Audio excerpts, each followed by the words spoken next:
Hi, I'm Paul Byrne, and you're watching Untitled Pizza.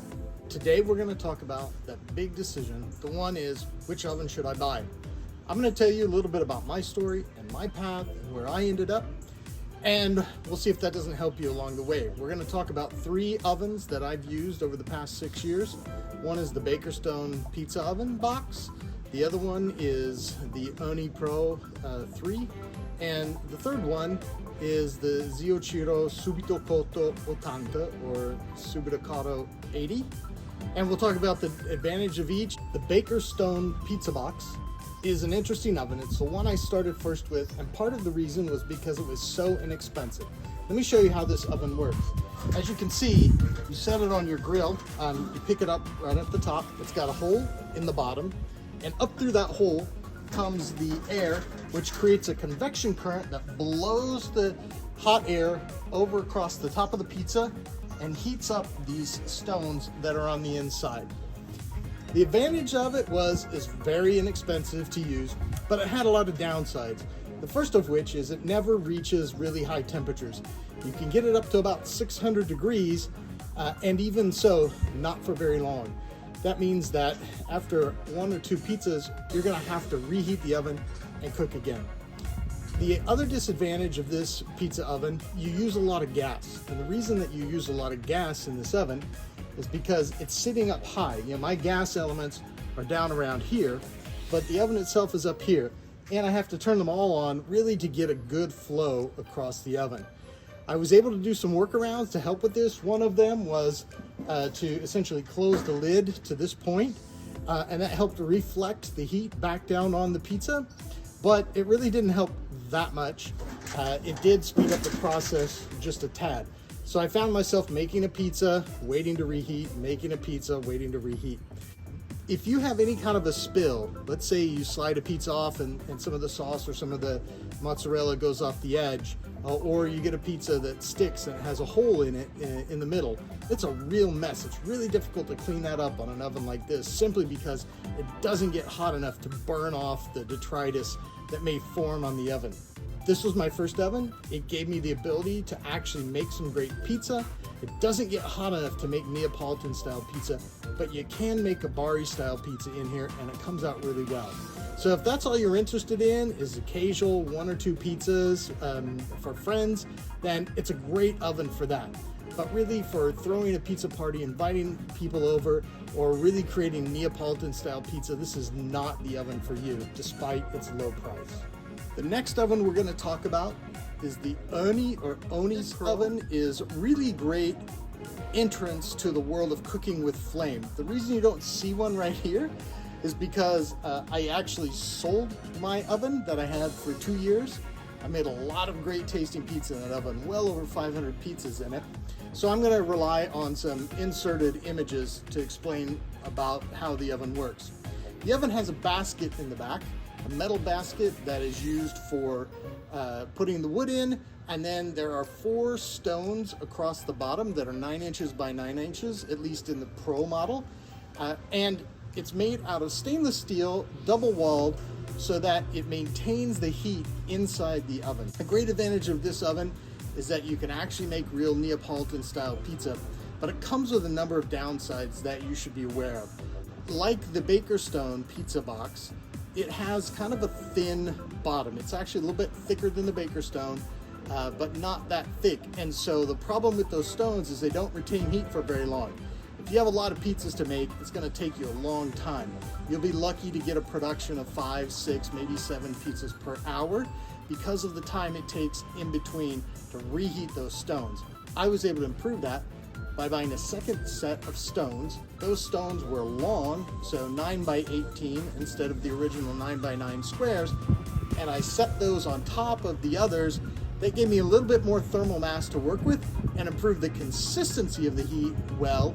The flame flows over the pizza onto the chimney. You get that really nice cook on the top, but again, that came with a price, and the price for that is the back was extremely hot and the front was cool. There may have been 150 degrees Celsius, 200 degrees Celsius difference between the front and the back, That means you could easily burn the back of the pizza and not cook the front. Now, their advice to resolve that situation was to turn the pizza frequently, about every 15 seconds. I'm trying to cook pizza on a windy day. When the wind is coming through the front of the oven, the flame was blowing out the back. It wasn't cooking the pizza, it wasn't heating the stones.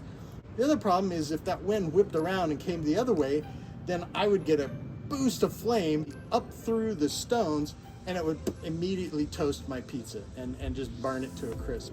Other than that, it was a fantastic oven. It taught me a lot about technique and learning how to work around any imperfections, either in the environment you're working with, or the dough you have, or the pizzas you made. And it got me working with flame, and I made my first real Neapolitan style pizzas in that. Bari style pizzas were also great. It was a quick heat up, maybe 30, 45 minutes, and those stones were ready to go, again, for 3 or 4 pizzas, and then you're reheating. In short, that's the Ooni Pro. It was a great oven while it lasted, and I'm sorry that I don't have it anymore. The second to last oven I'm going to talk about is the Zio Ciro, and I have the Subito Cotto 80, and this oven feels like my long-term solution. It cooks like a real oven. It has really substantial thermal mass. Not only can I cook pizza, but after the pizza's done, it retains heat, and I can cook with the retained heat. I can cook all kinds of other, whether it's vegetables or meat or other breads. It's got all the features that you really want. I can get a great flame on this. The dome is great. Everything I wanted in a pizza oven, this oven gives me.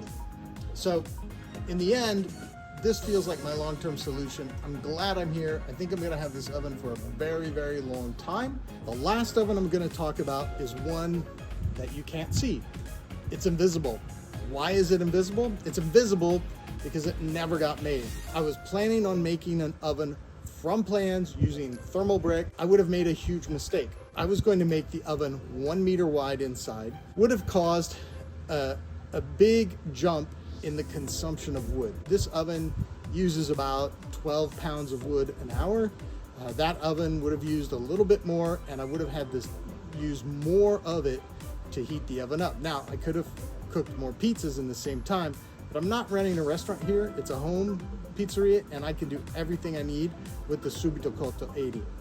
The other problem I had with that was permits. It was permanent, and I would have to leave it behind if I ever moved. My Zio Ciro I can take with me. So I'm really happy where I ended up. So the final question is, which oven should you buy?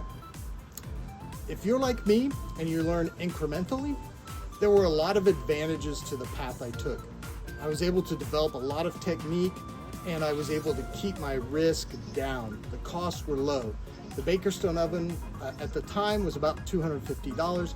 The Ooni Pro was about $600 at the time. My Zio Ciro was about $3,000. In the end, I decided not to go the home-built oven route because the cost was going to be about the same as the Zio Ciro oven. So if you're thinking about building your own, I would recommend you do what I do. Put together a list of all the materials you're gonna need, price them all out with actual suppliers. You may end up spending a lot more than you thought. My recommendation is to get an oven like this and see what you can afford. The Zio Ciros are really, I think, one of the best deals available right now, but there are other similar ovens, including the Valeriano, which is sold by the Mugnani company in the United States, and there are a couple of other options that you have. If you want to go the smaller route and you don't want to spend quite as much, Zio Ciro makes an oven called the Mini, and the Mini is about $1,000. It cooks with a gas flame. Put a log in there to get some of that nice flavor from the smoke from the wood, but essentially it's a gas oven, but it does have thermal mass and it does cook the pizzas really well. Thanks for watching, and I hope this was helpful in you making your decision when you're making that step up to become a true backyard pizzaiolo.